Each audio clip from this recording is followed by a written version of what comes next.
I'm done. You owe me 44 seconds. Ms. Bondi, I'd like to say something, and I hope you agree with it. Violence is never acceptable when it comes to political expression, period. I think I said that initially. Yes, I do agree. Of course I agree. I abhor that sort of thing happening when it comes to conservative Supreme Court justices, and I abhor it when it comes to Nancy Pelosi's husband being attacked in his home, That was horrible. which we should all say unequivocally both are unacceptable. I think you agree, correct? Horrible. All right. I guess as I reflect on what you've said today, a couple things surprised me.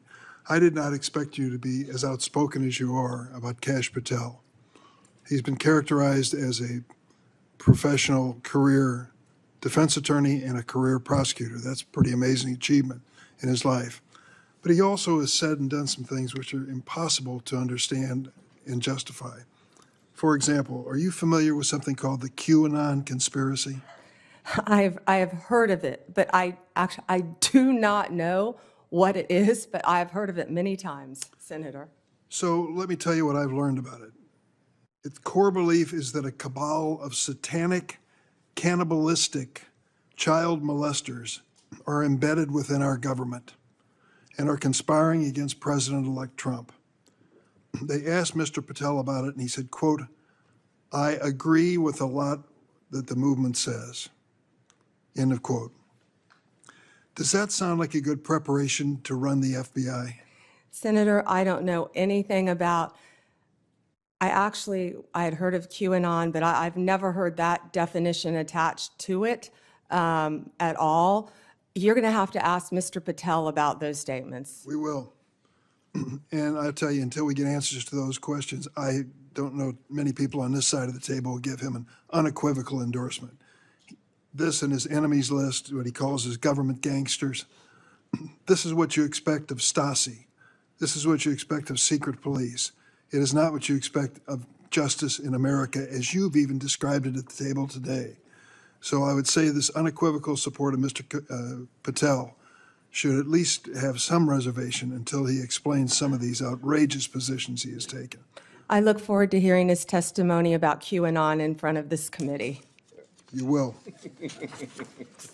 Let me say another word about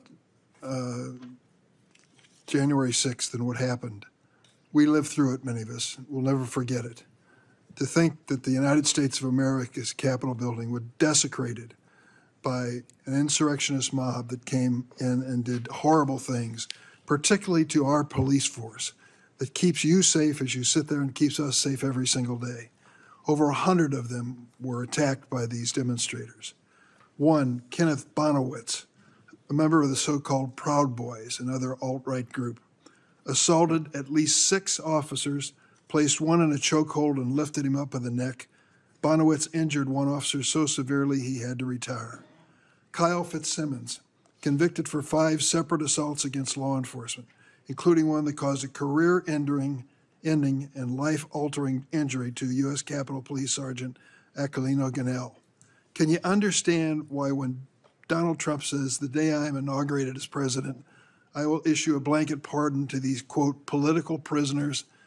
We view this with an outrage on our side. These men and women risk their lives for us every day, and they almost died. Some of them did die in the course of this attack. Why aren't we treating them as such, and why do you have to reserve judgment? Vice President Vance didn't. When he was asked this week, he said pardon should not be extended to those who were guilty of violence against policemen. Yeah, and Senator, I do not agree with violence against anyone, but especially police officers. And every time I've been walking through these halls, meeting with all of you, the men and women of the Capitol Police Department are incredible. They do a great job. They deserve to be safe. And I do not agree with violence against any police officer. I would hope I never have, Senator. you weren't able to answer my question affirmatively earlier, but I would hope that if this moves forward in a positive way on your nomination, you will speak up at some point on behalf of these police officers who are keeping you safe today and your family safe. I yield. Okay. Before Senator Graham, I want to enter into the record without objection from the members of this committee letters from law enforcement groups who support Ms. Bondi's nomination. These groups include the Fraternal Order of Police, the National Sheriff's Association, the National Association of Police Organizations. They praise her, quote, support for law enforcement, crime prevention, and public safety, end of quote, without objection. So ordered.